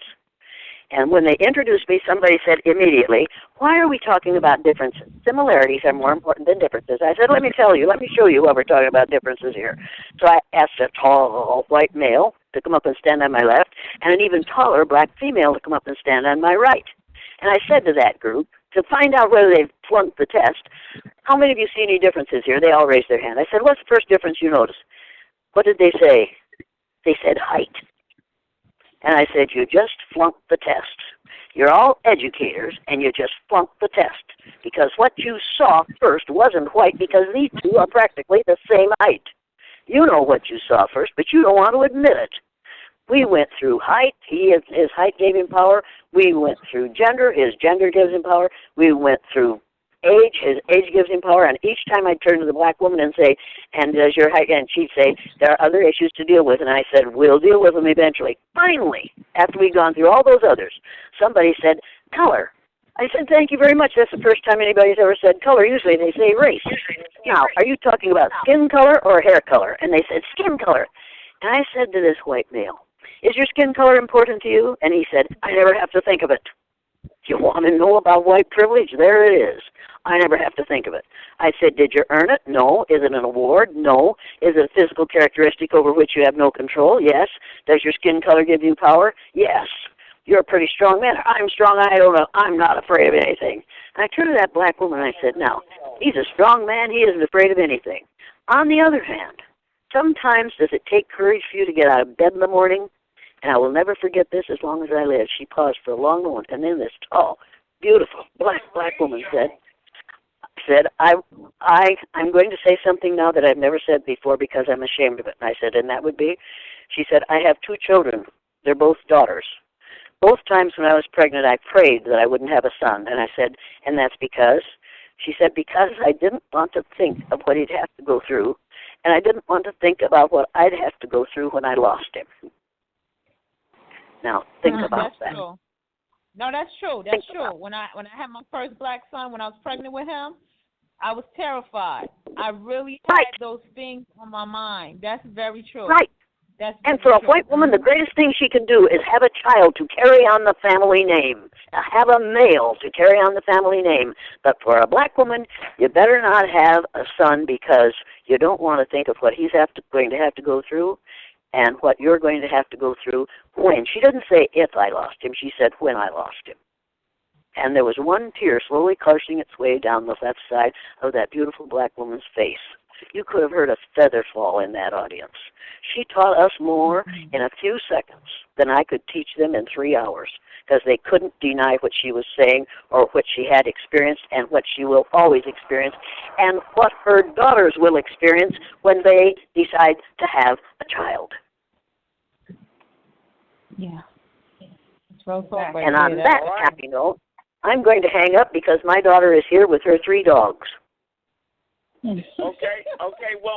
First of all, can you just give some closing thoughts real quick? You said on that note, just introduce yourself again, and I know you got a little offended there when I said promote yourself, but just tell people where they can find you if they want to talk to you, maybe, or try to hook up. Jane Elliot. Go to my website, JaneElliot.com, and remember that nothing can stop a man with a dream or an idea whose time has come. And the idea of one race is an idea whose time has come. That's what I want to leave you with. And if you want to send me a letter, send it to Jane at JaneElliot.com. But let me remind you of something. If you're going to send me a vicious, nasty, horrid letter, don't bother because I look and see if it's not signed, and I put it immediately in the vertical file, which is the wastebasket in my house. I don't have to read that nonsense. Jane, hopefully you and I can converse, and from behalf on the co-host also tonight, I want to thank you for spending your time with me tonight. I really appreciate it, and thank you for coming on my podcast. Thank you so much. I appreciate it.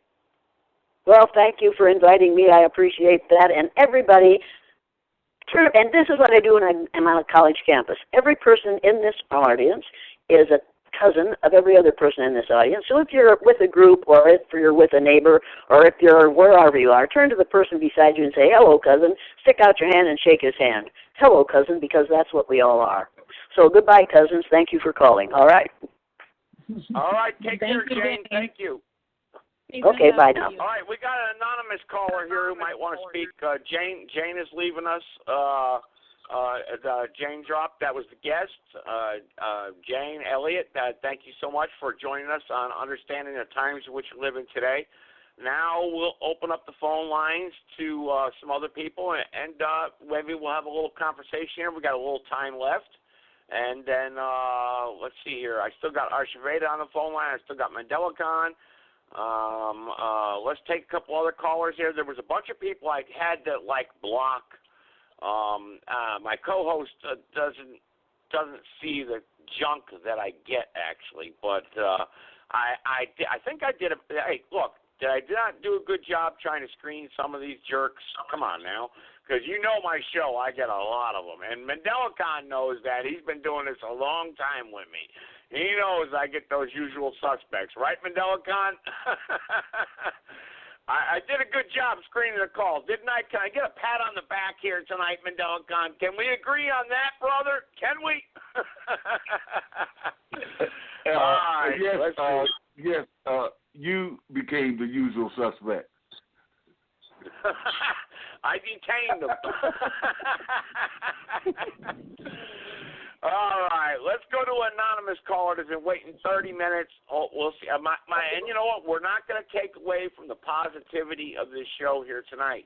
So we're going to take callers, but my finger is on the mute button quick. So obviously someone's been waiting a long time. Anonymous caller, go ahead.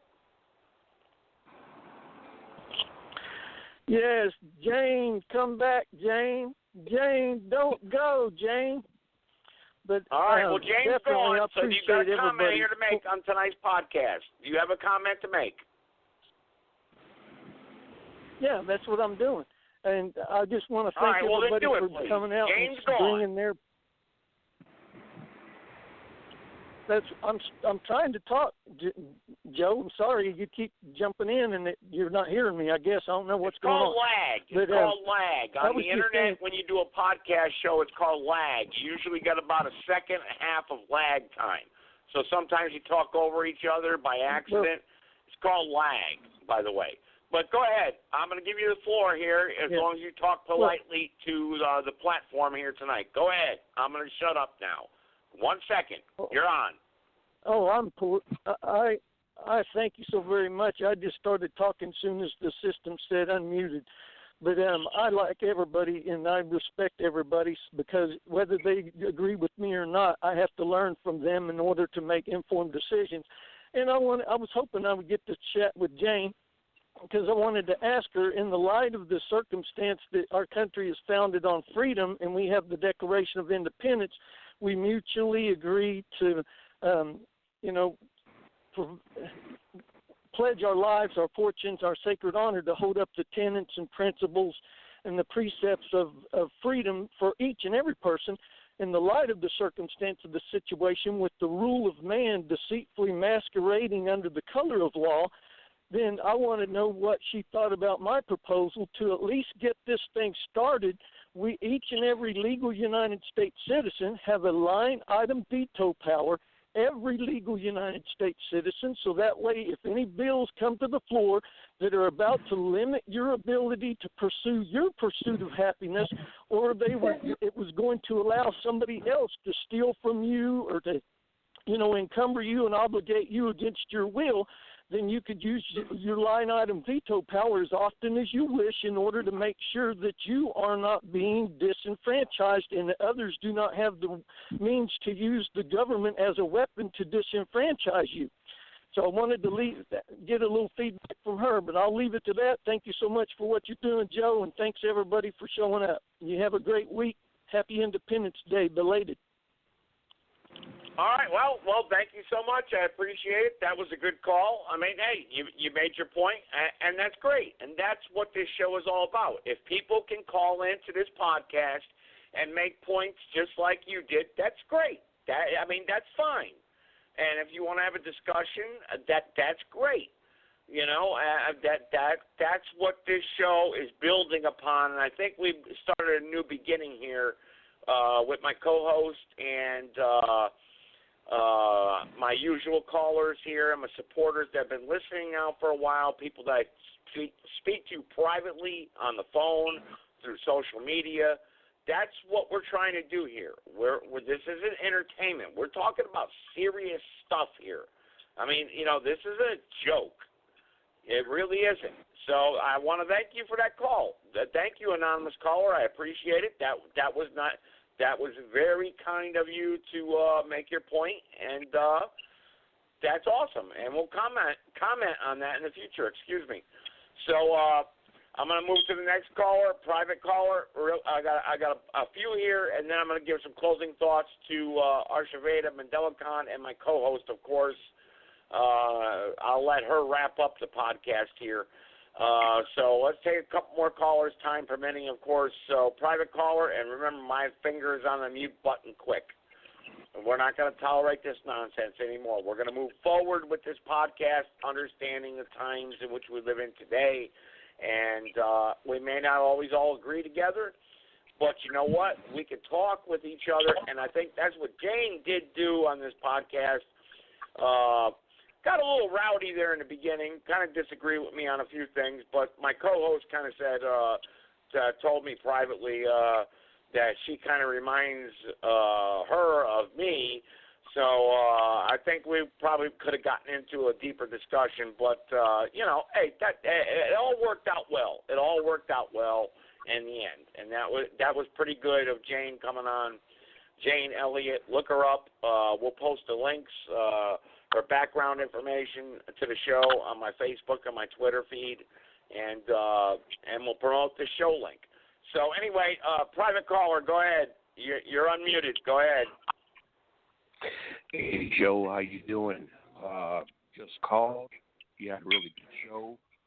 The thing is, I'm a forensics investigator, and through my career, I always got criticized. And you know what? Being criticized and being critiqued is actually good.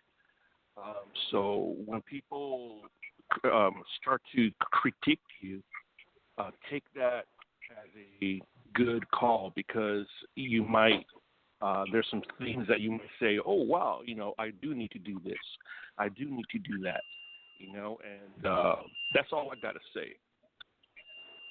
All right, well, thank you so much, and I'll take that, and my co-host and I will take that into consideration, and I appreciate your call. I really do. Thank you. I appreciate your call and you spending the time with us here tonight. Thank you so much. I appreciate that. Thank you so much. Next private caller. Go ahead, and then we'll get the closing thoughts on the podcast. Go ahead, next private caller. Well, I was going to ask a question to Jane, but I'd rather direct my comment to Arteta Veda. One is Roll Tide, because I know she says she's from Mobile, Alabama, and she's a Tide fan just like me, and Roll Tide to her. And on the second note, I won't agree with the last caller, Joseph Gibson. I mean, you keep talking about how the lady Jane that was on disagreed with you, but you almost say it as a comment like it's bad because she disagreed with you, when I think she brought a lot to the platform, and she's been talking about stuff that Mandela Cone and Cheetah Veda have been talking about for a long time, but you always try to shut down Mandela Cone. And, he said it himself, and excuse my language, but she done whoop your ass verbally and mentally. I mean, she did it. You got to admit that. She did it, and you got to take it like a man, because she done said, I mean, she said it a different way than Mandela Cone, but, man, she brought the truth. And when he says it, you kind of brush him off or ignore him, but, he brings a lot to the platform, and that's all I got to say. Roll Tide. This is Juan from Alabama. I'm signing out. Joseph, don't hate me because I'm beautiful. Don't hate me because I'm right.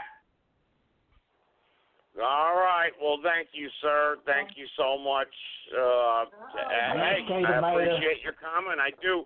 Hey, look, without it's always good to have listeners that listen in, and that's what it's all about. And hopefully everyone learned something here tonight, but it wasn't about Joseph Gibson here tonight. So, Anyway, I know. Let me scroll up here. Archivada, do you want to give some closing thoughts to the podcast? Then I'll go to MandelaCon, and then my co-host. I want to give her some.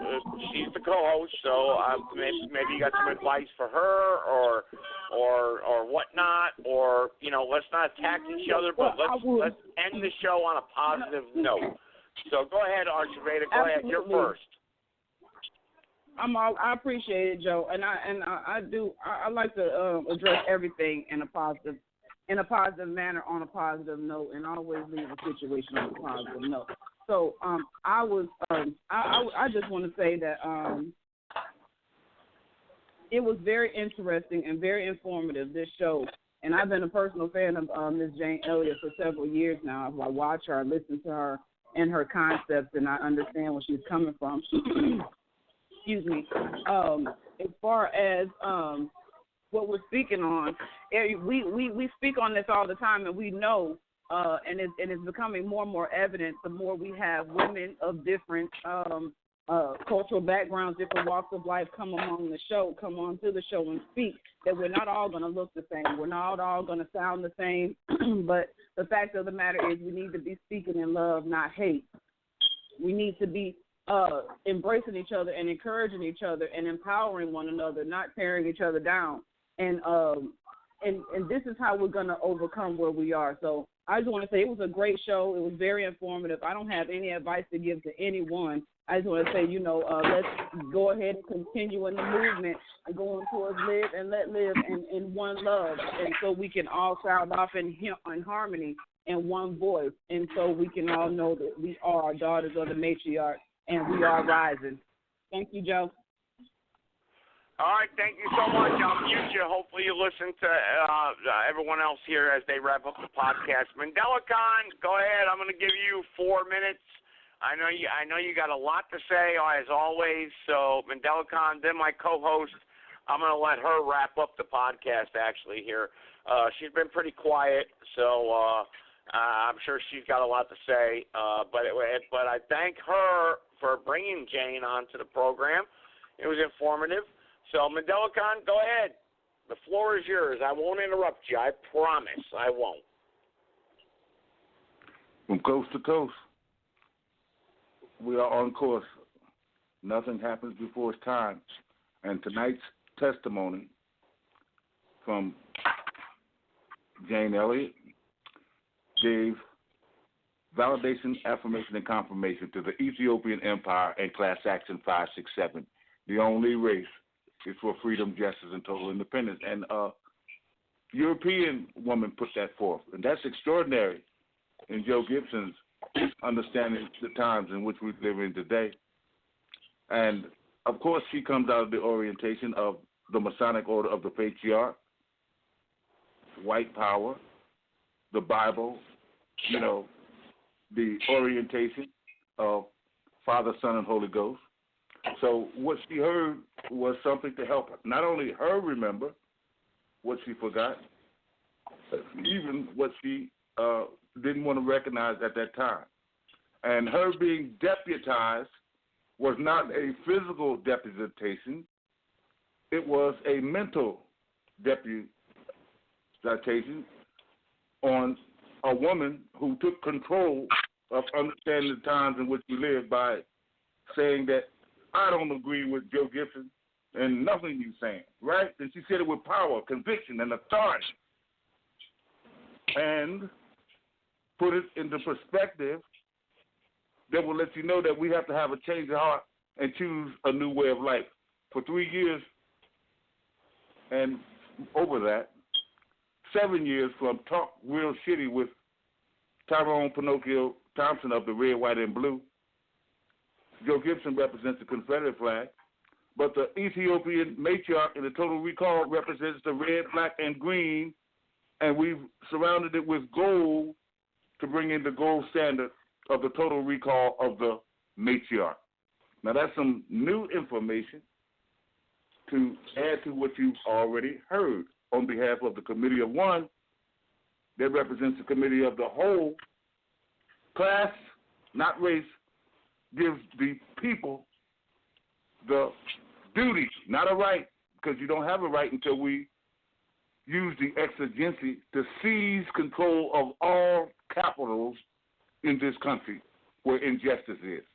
So when we say we need 11 million people in the genesis, that's the organizing the organizers and mobilizing the mobilizers. That means that 11 million people must start the process of overturning the system. And in the final analysis, there will be over 100 million or more as we march to hordes on the capitals of injustice under the bloodless revolution of the total recall of the matriarch with not race action 567, not white action 567, not black action 567, but class. 80% of the people in this country are workers and poor peasants. 18% are the shrinking middle class, no matter if they're black or white, and there's only 2% of those who run the world under the capitalism based on imperialism, under the World Bank, the IMF, the ignorant motherfuckers, and the so-called Federal Reserve. Only 2%. So we have the majority of people, and we only need 20% of that super majority of people to come together under class, and you are the committee of one representing the committee of the whole. So that means that everyone in their local, county, city, state, federal, municipality must organize, and prepare for when the mothers, grandmothers, and great-grandmothers say, we're going to shut this country down in the bloodless revolution for the transition of power. We're going to shut this country down in the bloodless revolution with superior numbers in the transition of power that will take 48 hours. 48 hours for the arrest of the tyrants who will do life in prison without possibility of parole unless they forfeit all of the articles and assets that belong to the people that they are using in their monopoly Ponzi scheme of corruption and greed, death, and war. So we're at the last stage of imperialism, and we must choose sides, and you got to be on the right side of her story to overstand, to understand, and understand the horrifying effects of his story, the damn lie. That's what Jane Elliot brought to you, that it's all a damn lie. So don't believe your lying eyes on what you see going down at the moment. Believe in you inside, and what do you want to do to bring the people together. And every one of us, we are the ones we've been waiting for. There's no big eyes, no little U's. There's no one greater than you, not even me. Only reason I'm great is the vision of the brain and to push the process forward to bring in live and let live in one love. Love is love. We got to come out of kill or be killed. That's the genesis of white power. All right, Mandela Khan, I got to get to my co-host, Mandela Khan. 30 seconds, please. We come into this thing of illegal alien European invader immigrants trespassing on the holy lands. That's kill or be killed. And now fast forward to the revolutionary revelation of the Ethiopian total recall of the matriarch. That's live and let live in one love. Love is love. I rest her case. All right, Mandela Khan. All right. I don't know where Dr. Peter Ventura was tonight. I sent him out a message on that. But before I let my co-host wrap up the show, I think it was a great show. We'll be working together in the future. We need to promote Sunday's show, Sunday, 7 p.m. Eastern Standard Time. It's going to be a great show. Hopefully my co-host will talk about that here Sunday night show. So it's going to be a great podcast. And we're going to do a lot of great shows in the future, talk credit, and we'll talk more about the Federal Reserve and try to educate people also. I'm not going to get away from a lot of that because a lot of people are interested in that and understand that. Repairing people's credit, that's something we're going to talk about in the future also. But my co-host, you've got the last 6 minutes to the podcast. Quick questions, Joe. How many numbers of people can you... What, Mandela Khan? How many people can you get on your line to say that the lines are busy, the lines is full, you have to call? How many people can you have live. It's really jam up up to Blog Talk, MandelaCon. I'll be honest with you. The most I've ever had live on the call screen is about 250 people. The chat room, it's an unknown number, but a lot of people listen through Twitter and Facebook because I get emails while I'm doing the show. So a lot of people listen via the internet. Because the Blog Talk Radio can only handle so much bandwidth. And that's something we'll talk about also in the future. Okay, so what I want to say, 250 live callers is the most I've ever had. What I want to say to that, in the 2 weeks, not you and me and everybody who's listening, get our social media friends to chime in on the organizing efforts in place. Until when I call and it says the lines are busy, you can't get through, I haven't done my job, and neither have you, Joe. This is a heavy burden. I agree with you. MandelaCon, you're absolutely correct. You're absolutely correct. But that has happened in the past, though. But it's all on the bandwidth at the certain time. And that's something we'll talk about. Bitbanker and Dr. Leroy, they're computer technicians, and they know about stuff like that. So that's something maybe we could talk about in the future. But let my co-host wrap up the show here tonight. I think she's still there. Let me scroll down. And I want to get her on so she can see the call screen also. Get her on here, and so she can handle the chat room. Also in the future, that's something we're going to work on, and we're going to move forward with understanding the times in which we live in today. I think isn't that a great title, Understanding the Times in which we live in today? I mean, you can't deny that. I can't really take credit for that. That was my uncle. He passed away actually this year. Yeah, he and I thought of that title, and it's something, where we call people sometimes and do things crazy on this show. But anyway, I don't want to take away from the co-host because we're already down to the 4-minute mark. So, co-host, go ahead, wrap up the podcast for me, please. Okay, well, it's just simple. Much thanks for allowing me to bring Miss Jane Elliot on, and hopefully we can get her to come on sometime next month. Maybe if she's free, she could come on once a month and, just extend the conversation. But just in the near future, you got to sometimes let them say what they're saying and let them talk, because if they are a guest, then just remember that they are a guest and they do need to say what they need to say and spend less time on personal back and forth arguing and things like that, because, you waste like 20 minutes going back and forth, like when she first got on, when we could have been asking her, simple questions and then opening up the phone line like that. Just, some food for thought. I don't know how you, normally run your show. Maybe that's just how you deal with people that come on. I don't know. But that's just my small observation, because you say you have a lot of people on the switchboard and you want to make sure everybody that's on the switchboard, get a chance to ask guest questions. But the only way they're going to do that is if you're not conversing so much with the guests and then talking over the guests and, things like that. So, that's all I have to say. So Sunday show, Professor Kaba Hiawatha is going to be on from 7:30 to about 8:30, 9 o'clock. He said he may stay on longer depending on, the feedback from the listeners and things like that. And he's going to talk about Hidden Colors 5. He's going to talk about his new book launch. And July 14th, 7:30, just be there. Amen. The show starts at 7, actually. The show starts at 7, so this way maybe you and I can have a conversation, and maybe take some callers in between. And then we'll call. Yeah, all right. Well, that's good to know. No, he'll be on at 7:30 because I know you want to use your first 30 minutes to do your introduction or talk or whatever it is. So. Yeah, as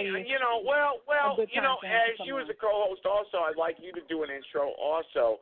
But, yeah, after all, it's our show now, so we like to say things, and sometimes they may be personal or things that we want to talk about, and this is going to be very interesting moving forward in the future, and we're going to bring a lot of people. And like MandelaCon just said, until those phone lines are jammed, we haven't done our job. Right, MandelaCon? Remember New Year's Eve? Remember when you were text messaging me at 1 o'clock in the morning? You know? So we're going to do it. We're going to do it. 2019, right, Mendelicon? We're going to do it. Absolutely. We're going to do it together. I love, and a lot of people, don't understand. I was speaking to someone, I'm not going to say who, because private conversations are private, but Mendelicon, I think, is misunderstood, and a lot of people criticize me for having him on the podcast, but you know what? That's okay, because guess what? They listen. They still listen. So, Mendelicon and I, we've known each other now for quite some time, and I think a person told me we're kind of like two brothers arguing with each other, a big brother and a little brother arguing with each other. You know what I mean? So, but that's okay. I love Mendelicon. I consider him a friend, and if you people don't like that, hey, you know what? You can either listen or go someplace else. Simple as that. But I advise you to listen, because we're going to bring knowledge and positive things to this podcast in the future, and we're working together here, and that's what's important. Isn't that an amazing thing? We're working together here. Even if we disagree, we're working together, and that's what this show is all about. I got to end the podcast, so good night, everybody. Take care.